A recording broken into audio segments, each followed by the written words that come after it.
Bonjour tout le monde.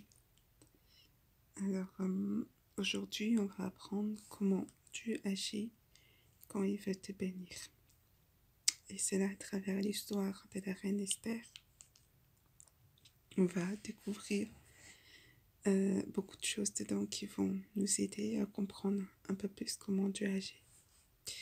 Donc, le verset 1 dit « Après ces choses, lorsque la colère du roi Assyrus se fut calmée, il pensa à Vasthi, à ce qu'elle avait fait, à la décision qui avait été prise à son sujet. » Donc, le roi avait une épouse qui s'appelait Vasthi et il avait organisé une fête et il trouvait cette femme belle.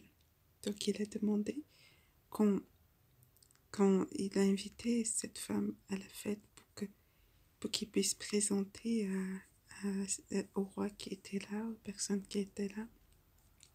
Et la reine a refusé de venir. Et donc, c'était une humiliation pour le roi. Il s'est mis en colère. Et donc, il y a une décision qui a été prise pour elle de la renvoyer. C'était le divorce. C'était le divorce. Donc, dans cette histoire, on doit comprendre que Dieu, quand il veut te bénir, quand il veut te donner une place d'épouse auprès d'une personne, une place de travail dans une entreprise, et il va renvoyer, il va permettre que la personne qui occupe la place actuellement commette une faute pour qu'on renvoie, pour on la renvoie. Il va faire que c'est pas toi qui va pousser la personne à commettre la faute, c'est Dieu qui va permettre que cette personne commette des fautes pour qu'on renvoie la personne et que tu prennes la place. Que ce soit au travail, dans un ministère, si tu veux, si il veut te donner tel homme, telle femme, tel homme comme époux, telle femme comme épouse, et que la personne a déjà quelqu'un, voilà, il permettra que ça se passe ainsi pour que toi tu occupes la place. Le verset 2 dit « Alors ceux qui servaient le roi dirent qu'on cherche pour le roi des jeunes filles vierges et belles de figure, que le roi établisse dans toutes les provinces de son royaume des commissaires chargés de rassembler toutes les jeunes filles vierges et belles de figure à Suse, la capitale, dans la maison des femmes, sous la surveillance des guets unique du roi et gardien des femmes, qui leur donnera les choses nécessaires pour la toilette. Que la jeune fille qui plaira au roi devienne reine à la place de Vasthi. » Voilà, c'est le verset du verset 2. J'ai lu du verset 2 au verset 4. Donc, qu'est-ce qui est proposé ici? On donne, c'est ceux qui servent le roi, qui vont voir le roi et lui présentent les qualités que la future épouse doit avoir. Pour la reine Esther, c'était quoi? Belle de figure, vierge. C'était, voilà, c'était les qualités que la personne qui allait devenir reine devait avoir. Mais toi, Dieu fera on te choisisse d'après, parce que tu auras les qualités qu'il aura mis en toi. Peut-être ce sera les qualités de gentillesse, de travailleuse, de souriante, quelqu'un qui marche dans l'amour. Voilà, ce sont les qualités que tu possèdes. Ce ne sont pas forcément les qualités de la reine Esther, mais c'est les qualités que toi tu as aujourd'hui qui vont apparaître dans le profil de poste qui sera mis sur Internet ou voilà, tu vas trouver quelque part. Ce sont les qualités que tu as. que ton futur époux va rechercher. Hmm. Est-ce que tu es vierge? Bon, peut-être ce serait ça. Aujourd'hui, Dieu nous dit que nous qui croyons en Christ, nous sommes vierges de cœur. Donc, voilà. Peut-être tu n'es pas vierge, mais si tu es croyant, tu crois en Christ, tu es vierge de cœur. Dieu te donne cette qualité-là. Euh, Peut-être ce sera belle de figure comme Esther. Peut-être, voilà, ce sera les qualités. Donc, ne sois pas inquiète pour ça. Comment ça va se passer? Dieu fera en sorte que ce soit des qualités que la personne va regarder, que la personne va désirer, que la personne va choisir, qu'on va vouloir dans l'entreprise où tu veux postuler.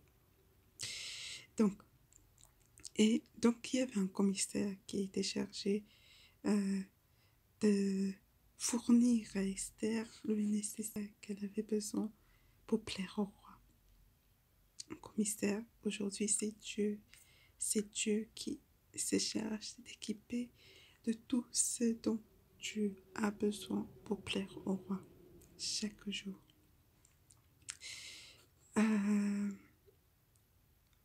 Donc, la toilette. Ce commissaire devait la fournir à la toilette. La toilette pour plaire au roi. La toilette ici, ça va être Dieu t'apprendra à t'occuper de toi, bien te laver, bien te nettoyer en bas. Toilette intime, tu utilises un gant spécial pour te nettoyer, faire ta toilette intime, pour le gant qui va avec le type de peau. Moi, j'ai commis l'erreur qu'à un moment, j'ai utilisé des produits pour faire éclaircir la peau. Et ça m'a abîmé la peau. Et quand Dieu m'a accordé la grâce d'arrêter cela, d'arrêter ce produit-là, et voilà, c'était pas évident après pour moi donc moi, enfin, quand j'ai arrêté, je continuais à utiliser des gants de gommage, qui grattent, voilà. Et c'était pas ça qui était adapté à ma peau parce que ça me faisait des taches. Donc, il a permis une situation qui fait que j'ai un frère qui vit dans la rue aujourd'hui. Et de temps en temps, à un moment, il venait à la maison. Ce frère est venu. Ce jour-là, il avait pris mon gant de gommage. Il s'était lavé avec. Donc, je pouvais plus l'utiliser. Et tu m'as dit, utilise ces gants-là, les gants qui sont doux. Doux. Et en utilisant ça, je me suis rendu compte que ça abîmait plus ma peau. Ça adoucissait ma peau et voilà, ça protégeait ma peau. Donc, c'est ça qui m'a permis d'utiliser. Donc, Dieu te donnera, pour te préparer au mariage, pour te préparer à telle ou telle bénédiction, te donnera tout ce qu'il faut comme toilette. Parfois, il y a des jours où je finis de me laver ou pendant que je me lave, je suis en train de me demander qu'est-ce que je vais mettre. J'entends Dieu me dire, mets ça, mets ça. Et c'est exactement ce que je désire ce jour-là. Et je mets, et voilà, je suis bien dans ma peau. Je suis bien. Dieu me bénit comme ça. C'est le commissaire, c'est Dieu, notre commissaire, qui se charge de nous fournir tous les jours pour le mariage tout ce qu'il faut, pour le postuler ce qu'il faut, pour le ministère ce qu'il faut. Et il te fournit pour plaire. Voilà. Ensuite, donc, moi j'ai déjà vu des situations où une situation où peut-être plusieurs, où Dieu enlève la personne qui était là pour me mettre. Par exemple, j'ai trouvé une formation. Il y a une formation que j'ai trouvée. J'avais postulé dans cette formation. C'était une formation payante, gratuite et payante. Donc, j'avais postulé. On m'avait dit non. Donc, c'était déjà le miracle, la manière dont je l'ai trouvé. Le miracle. Parce que j'ai entendu Dieu me dire, va postuler en cherchant vendeuse. Et c'est là que j'ai trouvé une formation de chargée d'accompagnement social professionnel à Pôle emploi, en utilisant un écrivain vendeuse. Et donc, c'est un miracle déjà. Ensuite, j'ai postulé, on m'avait dit non. Et j'ai dit, Seigneur Jésus-Christ, que la porte que toi tu ouvres, quand ils m'ont dit non ce jour-là, j'ai dit, la porte que toi tu ouvres, Seigneur Jésus-Christ, personne ne peut la fermer. Et je suis restée calme, j'ai gardé confiance en Dieu, je savais qu'il allait faire quelque chose. Et quelques jours après, on m'a appelée et j'ai repassé l'entretien et j'étais prise. La formation commençait lundi, moi je vais passer l'entretien le dimanche, j'avais peur ce dimanche, je disais, Seigneur, dis-moi, c'est un jour où il ne faut pas travailler. Mais la grâce de Dieu est avec toi même le dimanche. Dieu peut t'accorder la grâce de travailler le dimanche. S'il ordonne, qui va t'empêcher de faire? Moi, j'ai passé l'entretien le dimanche et lundi, j'étais en formation. Donc, Dieu avait enlevé une personne. J'ai appris qu'on avait pris une personne. C'est pour ça qu'on m'avait dit non au début. Mais il a enlevé la personne pour me mettre. Voilà ce que Dieu fait. Quand il ouvre une porte, personne ne peut dire non. Et donc, on continue. J'espère que je ne sais pas si je vais finir. Je vous avertis déjà, si ça coupe, c'est que je ne peux pas faire autrement par rapport à la mémoire.